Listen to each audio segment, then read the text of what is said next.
Qu'est-ce que ça implique d'être co-signataire sur un prêt hypothécaire? En tant que courtier hypothécaire, j'ai souvent des clients qui viennent me voir pour s'acheter une propriété ou des fois, dans les cas de séparation de divorce, une des deux personnes veut racheter la part de l'autre. Et surtout dans un contexte de taux d'intérêt élevé, on n'est pas capable de qualifier le dossier avec les revenus de la personne qui est tout seul. Donc, on va leur dire, t'aurais-tu quelqu'un qui pourrait signer avec toi? Donc, un co-signataire ou une caution, comme on dit souvent dans le jargon.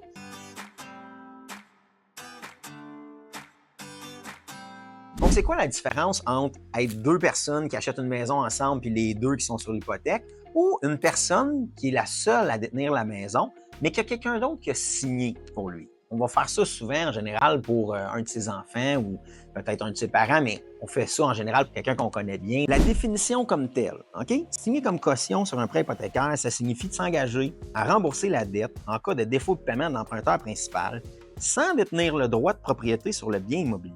Donc, la caution a garanti le prêt sans bénéficier du droit de propriété. Les principales implications. Bien entendu, vous avez une responsabilité financière. Si vous avez signé pour votre fils et qu'il ne fait pas le paiement, il va falloir que vous le fassiez là, à sa place. Vous avez signé que vous alliez le faire, il faut le faire. Vous n'avez pas aucun droit sur la propriété, c'est-à-dire que s'il la vend et qu'il a fait du profit, vous n'avez pas votre profit dessus. Ce qui est correct dans le cas que c'est ça qu'on voulait, on voulait juste signer sur le prêt. Mais vous n'avez pas de décision. Il peut vendre la maison sans vous. Ça a un impact sur votre crédit. C'est-à-dire que si votre fils ne fait pas son paiement sur l'hypothèque, puis qu'il ne vous le dit pas, puis que vous n'avez pas accès au compte de banque où ce que le paiement est prélevé, puis vous ne le savez pas, ça va affecter votre code de crédit Equifax puis TransUnion à la fin du mois.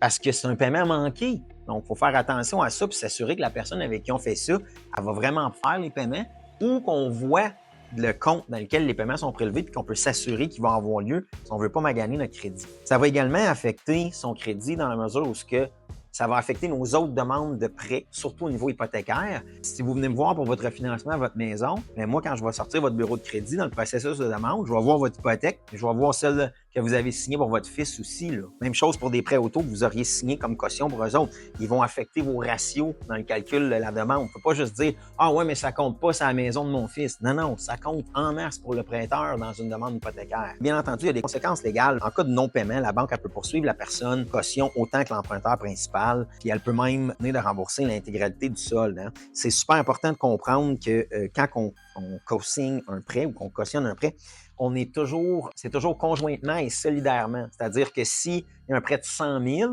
et que vous avez co-signé pour votre fils puis qu'il ne paye pas, la banque ne viendra pas vous voir pour avoir 50 000 parce que vous étiez deux, c'était 50 000 votre fils, 50 000 vous. Là. Non, elle vient vous voir pour le 100 000 au complet.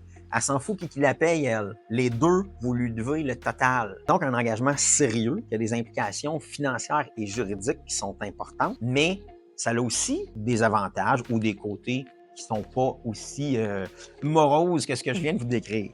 Je vous en parle vite fait. Bon, vous allez aider quelqu'un qui vous tient à cœur. On s'entend que si on a notre fils ou notre fille qui veut s'acheter une maison et qui a besoin qu'on signe pour puis que ça lui permet d'accéder à une propriété, c'est le fun d'aider quelqu'un de sa famille si on est capable de l'aider à obtenir ça.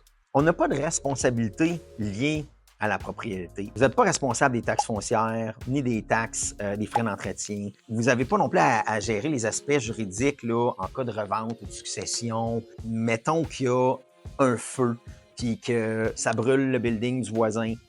La compagnie d'assurance, elle va poursuivre le propriétaire de la maison, pas la caution du prêt. Donc, ça vous dégage de certaines choses au niveau des litiges ou des risques là, comme tels. C'est plus simple pour la vente. Hein? Vous n'avez pas besoin d'être impliqué dans la vente de la propriété parce que vous êtes juste caution sur le prêt.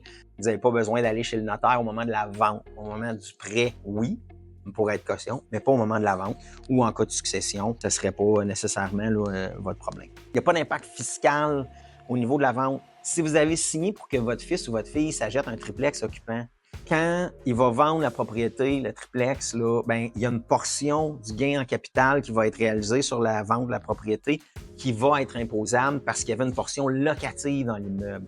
Vous, si vous avez signé comme caution, vous n'avez pas fait de gain en capital, vous n'avez pas d'impôt à payer, vous n'étiez pas sur les titres, vous n'avez pas profité de la plus-value de la propriété, donc pas d'impact fiscal pour ça. En gros, je vous dirais, il y a quand même aussi des avantages à faire ça, surtout quand c'est pour quelqu'un avec qui on a confiance et qu'on veut lui donner un bon coup de main dans la vie. En résumé, être caution, ça permet de fournir une aide financière à quelqu'un on veut aider, mais sans avoir la totalité des responsabilités et implications de la copropriété.